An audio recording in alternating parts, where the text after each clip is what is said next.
and welcome back to Tea in the Deep Blue Sea with me, Victoria. Thank you very much for joining me again. Hi, hello, welcome. It's so nice to have you all here. If this is your first video, thank you so much for clicking on me.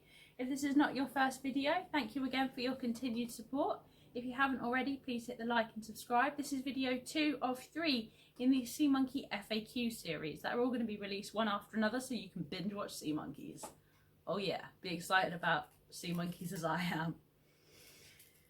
Anyway, so I hope you enjoyed the video. If you've got any further questions, please leave them down below and I will get back to you, and they may feature in another video in the future. Thank you very much for watching. I've got a big cup of tea that has since been refilled. Make sure you grab yourself a cuppa and enjoy. Cheers. So, do they need sun? Yes, indirect sunlight is best. You don't want to leave them in a dark corner. Everything needs sun, myself included, although I am pale, so I turn this colour. But don't put them on a windowsill because they will die. Honestly, they will probably die because the temperature fluctuations are not good for them, and with the intense heat they could boil them essentially. So don't leave your sea monkeys on the windowsill, although indirect sunlight is absolutely perfect.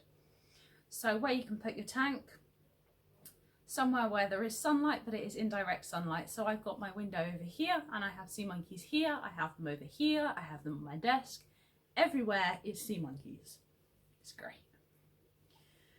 So how do you top the water up? Do you need to top up the tank? Yes, you do. There is a little line on the back.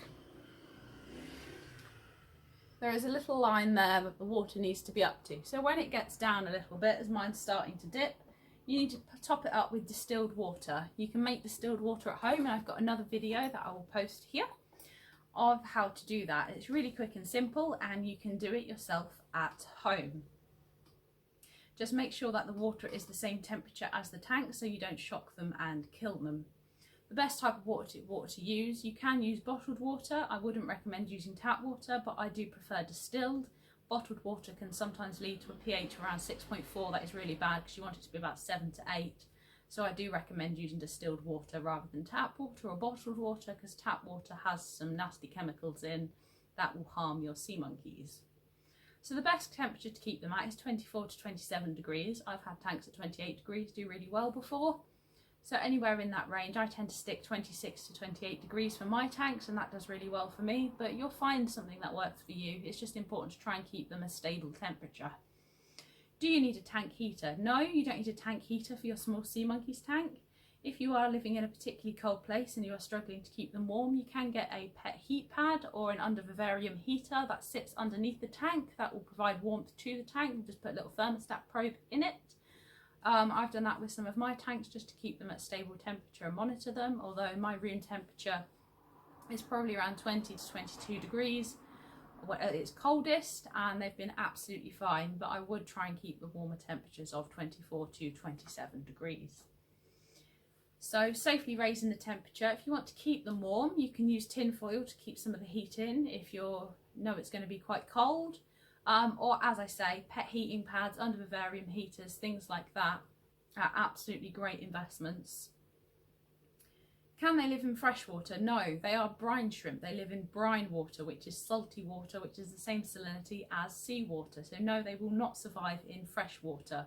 And don't just use any salt. Please use the #1 purifier packet that has the salts in that comes with the sea monkey kit. If you're doing a DIY sea monkey kit, I will have a future video on that for you. But you have to use special reef salts, you have to use aquarium salts, you can't just use table salt. So, as I briefly mentioned, packet 1, it has the salts in, and it also purifies the water and gets rid of any nasty chemicals in the tap water. Your water is cloudy, what do you do? So you need to leave it. You've possibly overfed them a little bit, or you've just fed them and the water is cloudy. So wait for it to die down. You shouldn't do anything with it. Just continue to aerate the water. Maybe aerate it a little bit more if you feel it needs it.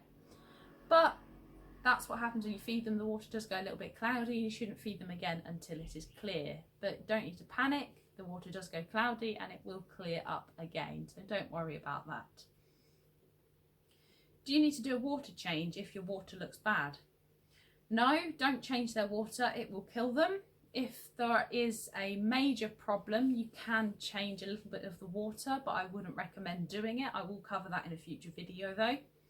But as you top up the tank, it is diluting the water in there anyway from what is naturally evaporated, so that's absolutely fine.